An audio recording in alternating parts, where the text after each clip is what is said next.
ಪಾಪ ಎತ್ತೊಲಿಬೇಕ್ರಿ. ಈ ಆಡಳಿತಾರೂಢ ಪಕ್ಷದ ಪರ ಹೇಳಬೇಕು, ಇಲ್ಲ ವಿರೋಧ ಪಕ್ಷದ ಪರ ಹೇಳಬೇಕು. ನಾಳೆ ವಿರೋಧ ಪಕ್ಷದ ಗೆದ್ದಪ್ಪ ಅಂದ್ರೆ ನಮ್ಮ ಪರಿಸ್ಥಿತಿ ಏನಂತ ಅವ್ರು. ಹೀಗಾಗಿ ಒಂದು ರೀತಿಯಿಂದ ನಮ್ಮ ಚುನಾವಣೆಗಳು ಸಹಿತ ಏನಪ್ಪ ಅಂತಂದ್ರೆ, ಹೌದು ಚುನಾವಣಾ ಆಯೋಗ ಯಾರು ಈಗ ನೋಡ್ರಿ, ಈ ಸಂದರ್ಭದಲ್ಲೇ ಚುನಾವಣಾ ಆಯೋಗ ಯಾರಪ್ಪ ಅಂದರೆ ಅಲ್ಲಿ IAS KS ಅಧಿಕಾರಿಗಳನ್ನು, ತಹಸೀಲ್ದಾರೋ ಮತ್ತಾರೋ ಅದ್ರ ಕೆಳಗಿನವರು ಸಹಿತ ಇಲ್ಲೇ ಅಧಿಕಾರಿಗಳನ್ನ ಅವರು. ಹೀಗಾಗಿ ಅಧಿಕಾರದಲ್ಲಿದ್ದಂಥವರು ಸಹಜವಾಗಿನ ರಾಜಕಾರಣಿಗಳ ಮುಂದೆ ಬೆಂಡ್ ಆಗ್ತಾರೆ, ಬಗ್ತಾರೆ ಅನ್ನುವಂಥದ್ದು ಸಾಮಾನ್ಯವಾದ ವಿಷಯ.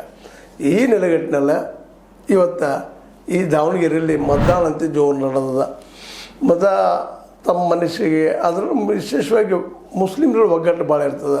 ಅವರಿಂದ ಹೆಚ್ಚು ಎಲ್ಲರೂ ಮತದಾನ ಮಾಡುವಂಥ ಒಂದು ಪ್ರವೃತ್ತಿಯನ್ನು ಬೆಳೆಸ್ಕೊಂಡ್ಬಿಟ್ಟಿದ್ದಾರೆ. ಅದರಿಂದ ಇನ್ನುಳಿದ ಸಮುದಾಯದಲ್ಲಿ ಇದು ಕಾಣುವುದಿಲ್ಲ. ನಾವು ಅದನ್ನು ಸ್ವಲ್ಪ ಅದರಲ್ಲೂ ಹೈಯರ್ ಕ್ಲಾಸ್ ಮಂದಿ ಅಂತ ಹೆಚ್ಚಿಗೆ ಏನಪ್ಪ ಅಂದ್ರೆ ಓಟ್ ಹಾಕೋಕೆ ಹೋಗೋದಿಲ್ಲ, ಅಂದರೂ ಅಡ್ಡಿ ಇಲ್ಲ. ಹೀಗಾಗಿ ಶಾಮನೂರು ಅವ್ರಿಗೆ ಮಾತ್ರ ಈ ಸಲ ಕಬ್ಬಿಣದ ಕಡಲೆ ಆಗೋ ಸಾಧ್ಯತೆಗಳಿದ್ದಾವೆ. ಈ ಒಂದು ಕಬ್ಬಿಣದ ಕಡಲೆಯನ್ನು ಒಡೆದವ್ರೊಳಗೆ ಹೋಗ್ತಾರ ಅನ್ನೋದು ಕಷ್ಟ. ಅದು ಆದರೂ ಇಲ್ಲಿಂದ ಹೇಳಿದ್ನಲ್ಲ ನಿಮಗೆ, ಇಲ್ಲಿ ಎಲ್ಲ ಸಮುದಾಯದಲ್ಲೂ ಬಡತನ ಇರೋದ್ರಿಂದಾಗಿ ಕಡೆಗೆ ಒಂದು 500,000 ಬಂದರೆ ಇವತ್ತು ನಮ್ಮದು ಊಟ ಹೊರಗೆ ಹೋಗ್ತದಪ್ಪ ಅನ್ನುವಂಥ ಅನೇಕ ಮತದಾರರಿದ್ದಾರೆ. ಇವತ್ತು ಹೊಟ್ಟೆ ತುಂಬಿಪ್ಪ ನಮ್ಮದು ಅನ್ನುವಂಥ ಪರಿಸ್ಥಿತಿಗಳಿದ್ದಾರೆ.